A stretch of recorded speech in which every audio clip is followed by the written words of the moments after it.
Hello, Scott Brown. It's so nice to meet you in Portsmouth, New Hampshire, here at the Tuscan Market. Thank you for coming by. Yeah, it's great to be here. Obviously, kind of weird, kind of looking in your ear, but we'll make the best of it. We will, won't we?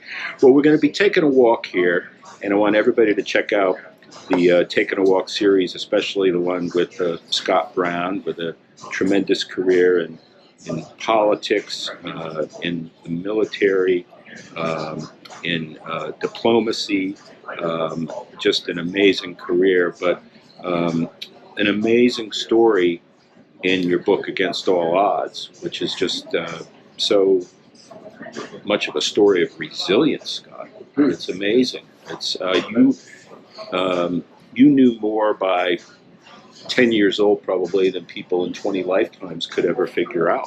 Yeah, it was interesting, certainly, growing up. In reflection, I'm not sure if I changed much, because I think a lot of those life experiences made me who I am. It made me resilient, and when people are criticizing me politically or athletically or in any way, shape, or form, I reflect back and say, is that all you got? Because I've already been through, that. So it's like, yeah, that's not a big deal.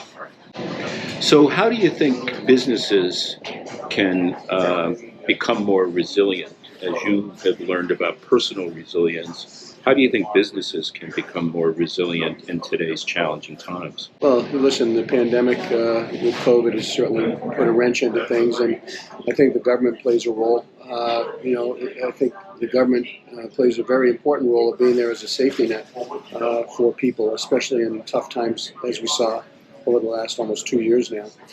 But then government needs to know when to get out of the way, and they need to pull back on a lot of that safety net and encourage people to get back to work. The biggest challenges you have, I know the owner, Joe Farrow here, he is an amazing man, a hard worker, but he's having difficulty like everybody trying to get employees. And I think you need to listen to your employees, you need to respect their needs and wishes and be a little bit more flexible. Doing stuff remotely has been, I think, helpful, but also a challenge depending on the industry. So, for example, here you really can't do a remote. Hey, can I order whatever and do it remotely? You got to come down. You have to have people actually, servicing you. Long way to go. A lot of challenges, but you have the high inflation now. You have the lack of interest from people wanting to actually work. And get out there and kind of hustle and make a living, that pride in working. But there's still some great employers out there. There's still some wonderful employees out there, and I always find that the cream tends to rise to the top. So in your life, I know you're a big runner, and yet you also walked a heck of a lot in your childhood as well. So today, when you think about being able to be mindful of a situation, does it come still from your running moments or your walking moments where you're maybe trying to sort something out and maybe break the mental logjam that you might have? Yeah, listen, I'm a triathlete. I've been racing for over 30 years. I'm getting my knee replaced actually next week. That's how much of a runner I am. I'm a nut. Type A, AAA personality. I've been on the U.S. triathlon team quite a few times. Just went to Lausanne, Switzerland, and raced in the World Championships about 2 weeks before COVID. But I often find that I do my best thinking when I'm out riding my bike, actually. Having the heart pumping, the sweat glistening, and you're just in this cadence. And I have a nice disc on my felt IA, and I'm, the wind's right there catching it, and you're going 35, 40 miles an hour, and you're just like, boom, ba boom, ba boom. And that's when I can reflect and actually kind of work through a lot of things that traditionally other people may not have the ability to have that outlet. I enjoy running. I enjoy music. I find when I play guitar and sing, I kind of, I take the worst day in the world, and it ends up being the best day in the world. So when you think of 2022, what are you personally looking forward to?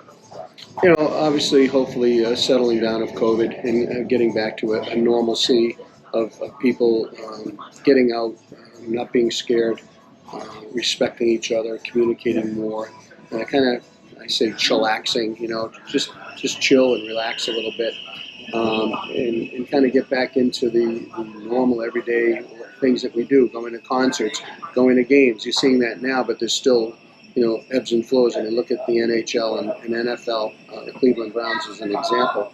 You have these challenges that are kind of new for everybody. So I'm hopeful we'll get back to that. I'm also hopeful that, obviously everybody has a successful, job and family life. Obviously, and speaking personally, I hope my kids and grandkids are healthy and well, and I hope my wife does well. She's running for Congress, and out of left field, she wants to make a difference. So, I'm always hopeful.